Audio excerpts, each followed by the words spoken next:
औज़ुबिल्लाहिमिनश्शैतानिर्रजीम बिस्मिल्लाहिर्रहमानिर्रहीम। आज इस वीडियो के अंदर मैं आप लोगों के साथ पार्ट 2 जो है इम्पॉर्टेंट लॉन्ग क्वेश्चंस उनके बारे में डिस्कस करने जा रहा हूँ। डिस्कस करने से पहले अगर आप चैनल पे फर्स्ट टाइम आए हैं तो चैनल को लाजमी सब्सक्राइब कर लीजिएगा, और अगर आप पहले से देख रहे हैं तो ये चैनल अपने दोस्तों के साथ भी शेयर कर दें। जितनी कम्युनिटी होगी, जितने लोग यहाँ पे आएंगे, ज़ाहिर सी बात है मैं तब ही वीडियो आप लोगों को बना के दिखा दूँगा। तो आप लोगों का सपोर्ट बहुत ज़्यादा ज़रूरी है। आपकी सपोर्ट के बगैर ये चैनल बिल्कुल नहीं चलेगा। तो आज की इस वीडियो के अंदर हम रिमेनिंग जो चैप्टर्स हैं जिनके मैंने आपको कहा था कि नेक्स्ट वीडियो के अंदर मैं आपको बताऊंगा इम्पॉर्टेंट लॉन्ग क्वेश्चंस, तो उसमें आज हम तीसरे चैप्टर की हम बात करते हैं। थर्ड चैप्टर जो है, इस थर्ड चैप्टर के अंदर हम बेसिकली जो लॉन्ग क्वेश्चंस की पहले बात करें तो उसमें लॉन्ग क्वेश्चन जो पहला थर्ड चैप्टर में आपका आ सकता है वो है जी, आप कह सकते हैं कंपोनेंट्स ऑफ डाटा कम्युनिकेशन। ठीक है जी, जिसके अंदर सेंडर, रिसीवर, आप कह सकते हैं एनकोडर, डिकोडर और कम्युनिकेशन मीडिया या जिसे कम्युनिकेशन चैनल कहते हैं, ये पूछे जा सकता है। फिर उसके बाद हम सिग्नल और उसकी टाइप्स, जिसमें एनालॉग और डिजिटल सिग्नल आते हैं, ये भी सवाल पूछा जा सकता है, लॉन्ग क्वेश्चन के तौर पे आ सकता है। फिर उसके बाद हम जाएँ तो मुख्तलिफ एनकोडिंग टेक्निक्स, जिसमें BCD कोड होता है, EBCD IC कोड हो गया और यूनिकोड हो गया, ठीक है, ASCII कोड हो गया। तो ये आप लोगों ने वैसे तो मैं 9th-10th में भी पढ़े होंगे अगर आपने कंप्यूटर पढ़ा है, तो ये लॉन्ग क्वेश्चन भी बन सकता है। फिर बड़ा एक इम्पॉर्टेंट रावलपिंडी बोर्ड के अंदर भी और मुख्तलिफ बोर्ड्स के अंदर, पंजाब के अंदर बड़ा इंपॉर्टेंट इस चैप्टर में से लॉन्ग क्वेश्चन आया, वो है जी डेटा ट्रांसमिशन मोड। जी हाँ, बिल्कुल आपको पता भी है और आपको क्लास टीचर्स ने बताया होगा, नहीं बताया तो मैं आपको बता रहा हूँ। ये बहुत दफ़ा पेपर में सवाल आ चुका है। अगर आप पास्ट पेपर देखें तो डाटा ट्रांसमिशन मोड इस चैप्टर में से बहुत दफ़ा पूछा गया है। ठीक है, तो इसके अंदर आपको एग्जांपल्स भी बतानी होंगी और डायग्राम्स भी आपने बनानी है। ठीक है, और डायग्राम्स को लेबलिंग लाजमी करनी है। लेबल के ये बगैर आप सिर्फ बॉक्सेस बना के नहीं आ जाना, सेंडर और रिसीवर का पता होना चाहिए। ठीक है, अब मैं डाटा ट्रांसमिशन मोड के ऊपर तो पूरा लेक्चर नहीं दे सकता, तो अगर उनमें से आपको फिर भी कोई लॉन्ग क्वेश्चन जितने मैं आपको बता रहा हूँ इनमें अगर कोई प्रॉब्लम हुई तो आप मुझे नीचे कमेंट के अंदर बताएं, तो इंशाल्लाह उसके ऊपर जल्दी मैं नेक्स्ट आपको वीडियोस प्रोवाइड करता जाऊंगा, समझा दूंगा जितना मेरे पास में हुआ। ठीक है जी। अच्छा जी, उसके बाद डाटा ट्रांसमिशन मोड्स की बात करने के बाद आगे हम अगर इस थर्ड चैप्टर के अंदर चलें तो गाइडेड मीडिया, अनगाइडेड मीडिया की टाइप्स। ठीक है, गाइडेड मीडिया, अनगाइडेड मीडिया की टाइप्स होगी। फिर उसके बाद हम बात करते हैं मोडेम, मोडेम की फीचर्स। ठीक है, मोडेम की वर्किंग, और ये भी हो सकता है कि मोडेम क्या है, और इससे रिलेटेड ये सवाल आ जाएगी what are the different types of modem, जिसमें इंटरनल मोडेम है, एक्सटर्नल मोडेम है और वायरलेस मोडेम है। तो ये सवाल भी बन सकता है। मोडेम के दो तरह के सवाल ये बन सकता है, मोडेम का आ सकता है, ज़्यादा चांसेस हैं कि मोडेम का सवाल इस दफ़ा आ जाए। ठीक है जी, तो ये थर्ड चैप्टर से रिलेटेड थे जी लॉन्ग क्वेश्चंस। ठीक है जी, अब हम बात करते हैं चैप्टर नंबर 4 की। तो 4 में से ज़्यादातर कोई लॉन्ग क्वेश्चन अभी तक आया नहीं है, लेकिन मैं आपको फिर भी मैं अपने स्टूडेंट्स को यही कहता हूँ कि हमें रिस्क नहीं लेना चाहिए।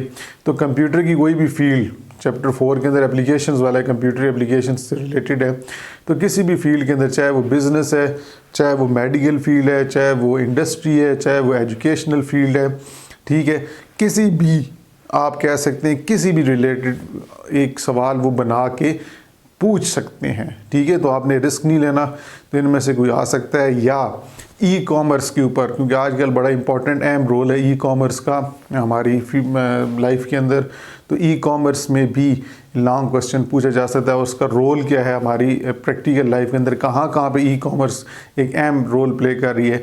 तो ये जो क्वेश्चन हैं इस चैप्टर 4 में से पूछे जा सकते हैं। ठीक है जी, अब बात करते हैं जी चैप्टर नंबर 5, जो कि बहुत ही इम्पॉर्टेंट चैप्टर है। और पिछली दफ़ा आप कह सकते हैं लास्ट 2023 के अंदर जो फर्स्ट ईयर का पेपर आया था उसमें इसमें 2 लॉन्ग क्वेश्चंस आए थे। पेयरिंग स्कीम के अंदर ज़्यादातर जो मैंने पेयरिंग स्कीम जहाँ से देखी थी या मुझे जितनी इन्फॉर्मेशन मिली थी तो उसके मुताबिक मैंने 2 बताए थे स्टूडेंट्स को, तो 2 ही पेपर के अंदर वो क्वेश्चन आए थे। इंशाल्लाह देखते हैं इस दफ़ा पेयरिंग स्कीम क्या आती है, वो जो मुझे इन्फॉर्मेशन मिली तो इंशाल्लाह आपको पेयरिंग स्कीम भी आपके साथ शेयर करूँगा, इसलिए चैनल के साथ लाजमी जुड़े रहना। चैप्टर 5 के अंदर पहला लॉन्ग क्वेश्चन जो कि पिछले साल भी आया, कंप्यूटर आर्किटेक्चर क्या होता है और इसके अंदर कौन कौन से कंपोनेंट्स हैं, जिसमें आप कह सकते हैं CPU, मेन मेमोरी, बस इंटरकनेक्शन, ठीक है जी, ये आपके इस कंप्यूटर में शामिल है। रैम, इनपुट आउटपुट डिवाइसेस भूल गया, इनपुट आउटपुट यूनिट, बस इंटरकनेक्शन, ये सारे इम्पॉर्टेंट कंपोनेंट्स हैं। इनके बारे में आपका आईटी के अंदर दूसरा सवाल है, लॉन्ग क्वेश्चन बन सकता है। फिर बड़े important questions, type of system buses, जिसमें डाटा बस, एड्रेस बस और कंट्रोल बस के बारे में आपको बताना पड़ेगा, डिटेल में ये सवाल आ सकता है।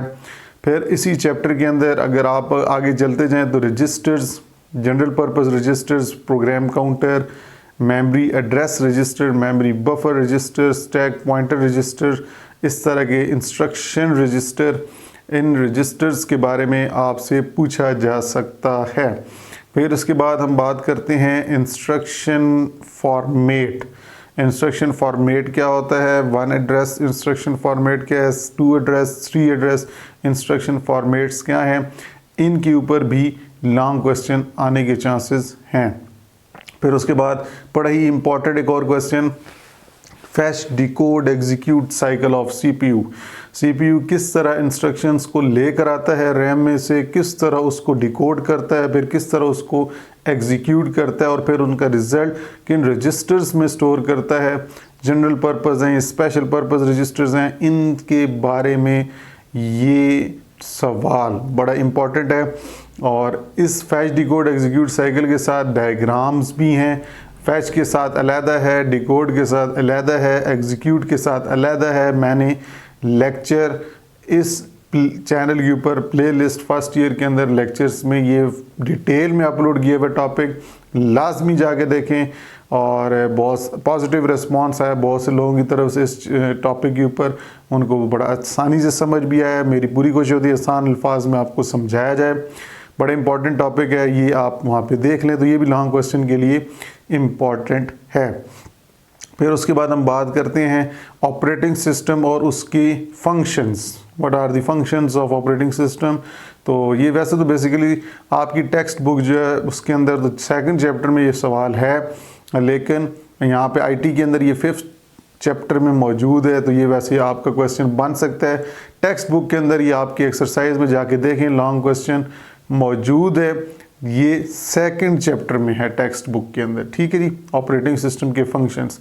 फिर आप कह सकते हैं हाई लेवल और low level languages, computer languages से रिलेटेड क्वेश्चन आ सकता है। फिर कंप्यूटर के अंदर जो लैंग्वेज के ट्रांसलेटर्स होते हैं, कंपाइलर, इंटरप्रीटर और असेंबलर, इनके ऊपर भी लॉन्ग क्वेश्चन बन सकता है। अब आप कहेंगे ये तो बहुत सारा चैप्टर बता दिए, बिल्कुल ये बहुत ही इंपॉर्टेंट चैप्टर माना जाता है फर्स्ट ईयर के अंदर। मेरी नज़र में सबसे बेस्ट चैप्टर पूरी बुक में यही है, ठीक है जी, चैप्टर नंबर 5। और इस चैप्टर के अंदर जो मैंने आपको क्वेश्चंस बताए इनमें से लाजमी एक सवाल तो पक्का आएगा। फिर भी 5 चैप्टर्स आपके हो गए। और अब बात करते हैं 6 या 7, इनमें से ज़्यादा मेजॉरिटी पिछली दफ़ा तो नहीं आया, लेकिन उससे पिछले दफ़ा जितने पेपर्स हुए हैं उनमें से 6 या 7 में से भी एक लॉन्ग क्वेश्चन आता है, ठीक है। लेकिन अभी मैं आपको 6, 7 नहीं बता रहा, मैं 5 तक ही महदूद रखूँगा। जब मुझे पेयरिंग स्कीम का पता चलेगा तो उस टाइम के मुताबिक अगर 6 या 7 में से आना हुआ एक सवाल तो फिर मैं आपको उन दोनों चैप्टर्स के भी बता दूँगा, ठीक है जी। यहाँ तक आज की वीडियो को यहीं पे ख़त्म करते हैं। और ये आपका 2nd पार्ट था, 3rd पार्ट इसका कोई नहीं आना। 3rd पार्ट पेयरिंग स्कीम के मुताबिक होगा। अगर उसमें 6 या 7 चैप्टर इम्पोर्टेंट कंसिडर किए गए तो फिर मैं आपको उनके भी लॉन्ग क्वेश्चंस बता दूंगा। तो इंशाल्लाह जल्द आपसे नेक्स्ट वीडियो में मुलाकात करते हैं। तब तक के लिए अल्लाह हाफिज़।